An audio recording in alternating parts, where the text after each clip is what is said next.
السلام علیکم ورحمۃ اللہ وبرکاتہ۔ نماز تہجد کی فضیلت و عظمت سے کون واقف نہیں؟ یہ تو وہ عظمت و شان والی نماز ہے جو صرف قسمت والوں کو ملتی ہے۔ تہجد کی نیت کر کے سو جانے والے کو بھی تہجد پڑھنے کا اجر و ثواب ملتا ہے اگر آنکھ نہ کھلے۔ حضرت عمر بن مرہ الجہنی رضی اللہ تعالی عنہ بیان کرتے ہیں کہ رسول اکرم صلی اللہ علیہ وسلم کے پاس قزاعہ قبیلے کا ایک آدمی آیا اور کہنے لگا، مجھے بتاؤ کہ اگر میں گواہی دوں کہ اللہ تعالیٰ کے علاوہ کوئی معبود برحق نہیں اور یقیناً آپ اللہ تعالیٰ کے نبی اور اس کے رسول ہیں، تو نمازوں کی ادائیگی کروں اور رمضان کے روزے رکھوں اور نماز تہجد ادا کروں اور زکوٰۃ ادا کروں تو مجھے کیا ملے گا؟ تو نبی صلی اللہ علیہ وسلم فرمانے لگے، جو شخص بھی ایسے اعمال کرتا ہوا فوت ہو جائے وہ صدیقین اور شہداء کے ساتھ ہوگا۔ صحیح ابن خزیمہ۔ سبحان اللہ۔ جبکہ ایک روایت میں ہے سیدنا عبداللہ بن عمر رضی اللہ عنہ کہتے ہیں کہ رسول اللہ صلی اللہ علیہ وسلم کی عہد میں جو شخص کوئی خواب دیکھتا تھا تو وہ رسول اللہ صلی اللہ علیہ وسلم سے بیان کرتا تھا، تو میری بھی خواہش ہوئی کہ میں بھی کوئی خواب دیکھوں اور رسول اللہ صلی اللہ علیہ وسلم سے بیان کروں، اور میں اس وقت جوان تھا اور میں رسول اللہ صلی اللہ علیہ وسلم کی عہد میں مسجد میں سویا کرتا تھا۔ چنانچہ میں نے ایک دن خواب میں دیکھا گویا کہ دو فرشتوں نے مجھے پکڑا ہے اور مجھے دوزخ کی طرف لے گئے، تو ایک دم میں دیکھتا ہوں کہ وہ ایسی پیچ دار بنی ہوئی ہے جیسے کنواں اور اس کے دو کھمبے ہیں، اس میں کچھ لوگ ہیں جن کو میں نے پہچان لیا، بس میں کہنے لگا کہ دوزخ سے میں اللہ کی پناہ مانگتا ہوں۔ عبداللہ رضی اللہ عنہ کہتے ہیں کہ پھر ہمیں ایک اور فرشتہ ملا اور اس نے مجھ سے کہا کہ تم ڈرو نہیں، اس خواب کو میں نے ام المؤمنین حضرت حفصہ رضی اللہ عنہا جو کہ سیدنا عبداللہ بن عمر رضی اللہ عنہ کی ہمشیرہ تھی ان سے بیان کیا، اور حفصہ رضی اللہ عنہا نے اسے رسول اللہ صلی اللہ علیہ وسلم سے بیان کیا، تو آپ صلی اللہ علیہ وسلم نے فرمایا، عبداللہ کیا ہی اچھا آدمی ہے، کاش تہجد پڑھتا ہوتا۔ تو اس کے بعد عبداللہ بن عمر رضی اللہ عنہ رات کو بہت کم سوتے تھے۔ بخاری۔ محترم ناظرین، ایک دوسری حدیث میں آتا ہے، امام ترمذی رحمہ اللہ تعالی نے علی بن ابی طالب رضی اللہ عنہ سے بیان کیا ہے کہ نبی صلی اللہ علیہ وسلم نے فرمایا، یقیناً جنت میں کچھ ایسے بالا خانے بھی ہیں جن کے اندر سے ان کا باہر والا حصہ دیکھا جا سکتا ہے اور ان کے باہر سے اندر والا دیکھا جا سکتا ہے۔ تو ایک اعرابی شخص کھڑا ہو کر کہنے لگا، اے اللہ تعالیٰ کے رسول صلی اللہ علیہ وسلم، یہ بالا خانے کس کے لیے ہیں؟ نبی صلی اللہ علیہ وسلم نے فرمایا، جس نے بھی اچھی اور بہتر کلام کی اور کھانا کھلایا اور روزوں پر ہمیشگی کی اور رات کو جب سب لوگ سو رہے ہوں تو اس نے نماز ادا کی۔ امام حاکم رحمہ اللہ تعالی نے روایت بیان کی ہے کہ نبی صلی اللہ علیہ وسلم نے فرمایا، میرے پاس جبرائیل علیہ السلام آئے اور کہنے لگے، اے محمد صلی اللہ علیہ وسلم، آپ جتنا مرضی زندہ رہ لیں، بالآخر آپ کو موت آ جائے گی، اور جس سے چاہیں محبت کر لیں، یقیناً بالآخر آپ اس سے جدا ہو جائیں گے، اور جو چاہیں عمل کر لیں، آپ کو اس کا بدلہ دیا جائے گا، اور آپ اپنے علم میں رکھیں کہ مومن کا شرف اس کے رات کے قیام میں ہے اور اس کی عزت لوگوں کی بے پرواہی ہے۔ علامہ البانی رحمہ اللہ تعالیٰ نے صحیح الجامع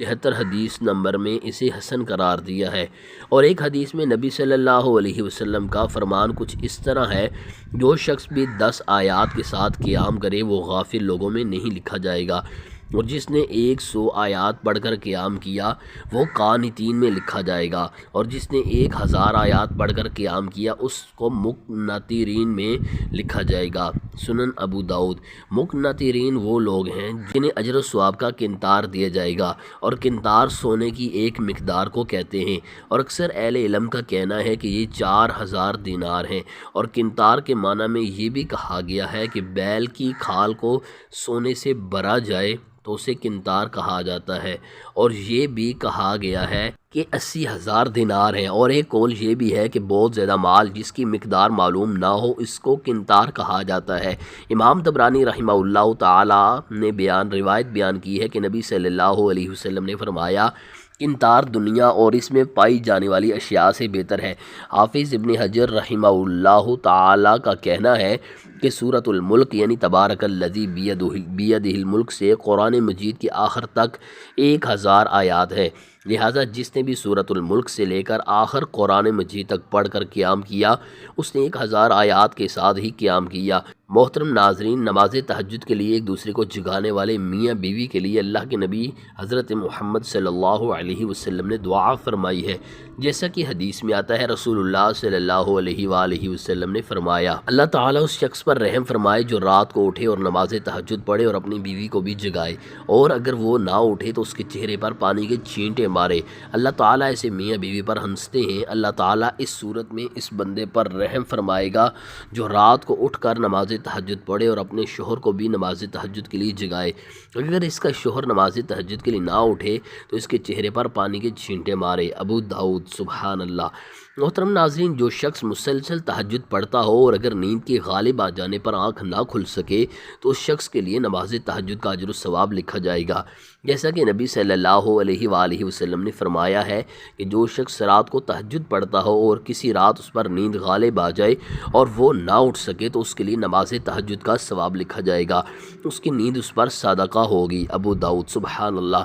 محترم ناظرین، ہمارے پیارے نبی صلی اللہ علیہ وآلہ وسلم کے بارے ام المؤمنین حضرت عائشہ رضی اللہ عنہا سے روایت ہے کہ آپ صلی اللہ علیہ وآلہ وسلم رات کو قیام فرماتے، یہاں تک کہ آپ کے پاؤں مبارک تھک جاتے تو میں نے آپ صلی اللہ علیہ وآلہ وسلم سے کہا، اے اللہ کے رسول صلی اللہ علیہ وآلہ وسلم، آپ کیوں ایسے عبادت میں مشقت کرتے ہیں؟ اللہ تعالیٰ نے تو آپ کے سارے اگلے پچھلے گناہ معاف کر دیے ہیں۔ تو آپ صلی اللہ علیہ وآلہ وسلم نے فرمایا، کیا میں یہ پسند نہ کروں کہ میں اللہ تعالیٰ کا شکر گزار بندہ بن جاؤں؟ مسلم شریف۔ محترم ناظرین، نماز تہجد کا وقت اتنا بابرکت وقت ہے کہ جس وقت اللہ 3 خاص آوازیں لگاتے ہیں، جیسا کہ حدیث میں بیان ہے۔ حضرت ابو ہریرہ رضی اللہ عنہ سے روایت ہے کہ رسول اللہ صلی اللہ علیہ وآلہ وسلم نے ارشاد فرمایا، جب رات کا آخری تہائی حصہ رہ جاتا ہے تو اللہ تعالیٰ آسمان دنیا کی طرف نزول فرما کر ارشاد فرماتے ہیں کہ کوئی ہے جو مجھ سے دعا مانگے اور میں اس کی دعا قبول کروں، کوئی ہے جو مجھ سے سوال کرے میں اسے عطا کروں، کوئی ہے جو مجھ سے مغفرت مانگے اور میں اس کی مغفرت کر دوں۔ صحیح بخاری۔ سبحان اللہ۔ ناظرین، ہر رات دعا کی قبولیت کی خاص گھڑی ہوتی ہے، جیسا کہ حدیث میں آتا ہے۔ جابر رضی اللہ عنہ نے کہا، یا رسول اللہ صلی اللہ علیہ وآلہ وسلم فرماتے تھے، ہر رات میں ایک گھڑی ایسی ہے اس وقت جو مسلم آدمی اللہ سبحانہ و تعالیٰ سے دنیا اور آخرت کی بھلائی مانگے، اللہ سبحانہ و تعالیٰ عطا کرے گا، اور یہ گھڑی ہر رات میں ہوتی ہے۔ مسلم شریف۔ ناظرین، اس گھڑی کے بارے میں کہا جاتا ہے کہ وہ تہجد کی گھڑی ہے۔ ناظرین، تہجد کی نیت کر کے سونے والے کو بھی تہجد کا اجر و ثواب ملتا ہے، چہ جائے کہ وہ تہجد کے وقت بیدار نہ ہوا ہو، جیسا کہ یہ حدیث میں آتا ہے۔ حضرت ابو درداء رضی اللہ عنہ سے روایت ہے کہ نبی صلی اللہ علیہ وآلہ وسلم نے ارشاد فرمایا، جو شخص سونے کے لیے اپنے بستر پر آئے اور اس کی نیت یہ ہو کہ رات کو اٹھ کر تہجد کی نماز پڑھوں گا، پھر نیند کا ایسا غلبہ طاری ہوا کہ صبح ہی آنکھ کھلی، تو اس کے لیے تہجد کا ثواب لکھ دیا جاتا ہے، اور نیت کرنا اس کے رب عز و جل کی طرف سے عطیہ و انعام ہوتا ہے۔ سنن نسائی۔ جبکہ ایک حدیث میں آتا ہے، رسول اللہ صلی اللہ علیہ وآلہ وسلم نے فرمایا کہ میری امت کا ایک شخص رات کے وقت بیدار ہو کر وضو کے لیے اپنے آپ کو تیار کرتا ہے، اس وقت اس پر کچھ گریں لگی ہوتی ہیں، چنانچہ وہ وضو کرتا ہے، جب وہ ہاتھ دھوتا ہے تو ایک گرہ کھل جاتی ہے،